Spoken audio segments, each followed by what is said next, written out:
Amini Isaac amebadilika kiasi kwamba sasa hivi anataka kuniambia kwamba anataka kuongeza mke wa pili. Just imagine, mimi nimekaa naye Isaac na muda mrefu sasa hivi. Japokuwa na changamoto zangu, lakini sio kunifanyia hivyo, sio kuniongezea mke wa pili mimi. Shoga yangu, usitaki kuniambia ni tatizo lako lile la kutopata mtoto? Ndio, aswa ujue kitu kinachomfanya mpaka sasa hivi atamani kuongeza mke wa pili ni tatizo ambalo linanikumba mimi.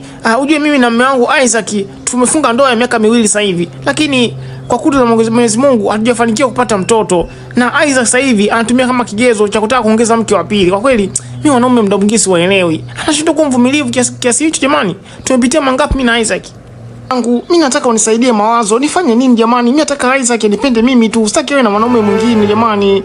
Akienda kuongeza mke wa pili pale nyumbani itakuwa ni shida sana. Nishakuwa tatizo hili jamani, shoga yangu. Pole sana. Mimi nilikuwa na wazo moja. Unaonaje tukienda kwa wataalamu, waganga wa kienyeji?